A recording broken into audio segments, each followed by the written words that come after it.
အနန်နှစ်ပေလဲလက်မှရှိပြီး24ရာသီစက်ဝင်းအညီတည်ရှိနေပါတယ်။အပေါ်ယာမှာအပေါက်9ပေါက်နဲ့ပညာရဲ့ရှစ်မျိုးအတိုင်းတည်ဆောက်ထားပါတယ်။ဒီကြောက်တုံးကြီးရဲ့တည်နေရဟာလည်းအလွန်ကိုထူးခြားဆန်းပြလာပါတယ်။လဲဖက်လဲတာမှာအရေးပေးမဲ့တစ်ပေမရှိပဲဝဲရမှာတော့ပန်းပင်လေးတွေဝေစားနေပါတယ်။တောက်အကျဉ်စာဖေးရင်ကြီးမှုမှာတော့ဒီပန်းတွေဟာနှက်ပုံနဲ့နန်းရဲ့တင်ကေတတွေဖြစ်ပြီးကောင်းကင်နဲ့မြေကြီးရဲ့အစီနစ်တွေကနေဖြစ်ပေါ်လာတဲ့နက်စီးပင်တွေပဲဖြစ်ပါတယ်။ဒီလိုဒီဇိုင်းမျိုးဟာရင်းနဲ့ရန်မွတာတဲ့ထူးခြားရဲ့စွမ်းရည်နဲ့ပဲတစ်ခုကိုဖန်တီးပေးပါတယ်။အရေးမရှိတာကြောင့်နေနဲ့လာရဲ့အလင်းအစီနစ်တွေကိုအပြည့်အဝဆုပ်ယူနိုင်စေပြီးနှက်ဆေးပင်တွေကနေလည်းမင်္ဂလာရှိတဲ့အရှင်ဝတွေကိုရရှိစေပါတယ်။ဒီကြောက်တုံးကြီးဟာကောင်းကင်မုန်ကပေးတဲ့ဒီလိုထူးခြားတဲ့အားသာချက်တွေကြောင့်ကဘာဦးအစကလေးကနေစဉ်နဲ့အမျှနေလာရဲ့အစီနစ်တွေကိုဆုပ်ယူလာခဲ့ရကကြားလာတဲ့အခါမှာတော့စိတ်ဝိညာဉ်နိုးချလာပြီးစဉ်းစားတွေးခေါ်တတ်လာပါတော့တယ်။ဒီနေ့မှာတော့ဒီကြောက်တုံးကြီးဟာရုတ်တရက်ပွင့်နဲ့တွားပြီးကြောက်ယူတစ်လုံးထက်လာပါတယ်။ဘောလုံးတစ်လုံးလိုလုံးဝေးနေတဲ့အဲ့ဒီကြောက်ယူဟာ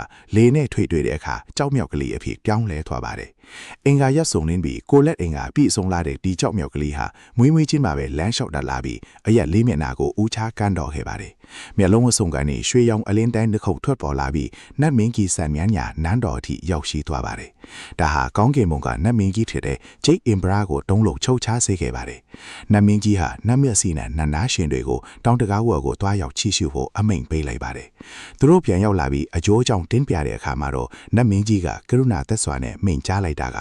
အောက်လောကအရာဟာကောင်းကင်နဲ့မြေကြီးရဲ့အစီနစ်ကနေဖြစ်ပေါ်လာတာမို့လို့ထူးဆန်းစရာမရှိပါဘူးတဲ့။ဘုံသုံးပါးရဲ့အရှင်သခင်ဖြစ်တဲ့နတ်မင်းကြီးဟာကြောက်မြောက်ကလေးရဲ့စောကားမှုကိုအပြစ်မယူပဲတဘာဝတရားရဲ့ဖန်တီးမှုအဖြစ်သဘောထားပြီးခွင့်လွှတ်ပေးခဲ့ပါတယ်။နတ်မင်းကြီးရဲ့ကရုဏာကြောင့်သာကြောက်မြောက်ကလေးဟာပန်းတီတောင်းမှာလွတ်လပ်စွာကြီးဝင်းခွင့်ရခဲ့ပြီးနောက်ပိုင်းမှာကောင်းကင်ဘုံကိုစူးပူတောင်းကျမ်းတာတွေဂေါတမမြတ်စွာဘုရားနဲ့ကွမ်းရင်မဲ့တော်တို့ဆုံးမတာတွေကိုဖြစ်ပေါ်စေခဲ့တာပါ။အဲ့ဒီမြောက်ကလေးဟာတောင်ပေါ်မှာလမ်းလျှောက်ခုံးပေါက်ရင်းတော်ဒီတော်နံတွေကိုစားတောက်ပြီးနေထိုင်ခဲ့ပါတယ်။မြက်နဲ့သွရွတ်ကိုစားစမ်းရည်ကိုတောက်တောပန်းတွေကိုခူးဆွတ်ပြီးတတိတွေကိုရှားဖွေစားတောက်တယ်။တန်ရဲသတိဆန်တွေနဲ့အဖော်လုပ်ပြီးတောတောင်ထဲမှာပျော့မွေစွာနေထိုင်ခဲ့ပါတယ်။တကယ်တော့တောင်ပေါ်မှာအချင်းကားလာကိုမတီးပဲနှစ်ပေါင်းများစွာကုန်လွန်းသွားခဲ့ပါပြီ။မြောက်ကလေးဟာပန်တီတောင်ပေါ်မှာလွတ်လပ်စွာကြီးပြင်းနေရင်အချင်းကားလာဆိုတဲ့အသည့်မရှိခဲ့ပါဘူး။ဒီနေ့မှာတော့ယာဒီဥတုကအလွန်ပူပြင်းတာကြောင့်မြောက်တွေဟာတီးရီအောင်မှာအပန်းဖြေနေကြပါတယ်။ခဏကြာတော့အာလုံကစမ်းချောင်းထဲမှာရေချေးဖို့တောင်ကြားတစ်ခုထဲပုံပြေးသွားကြပါတယ်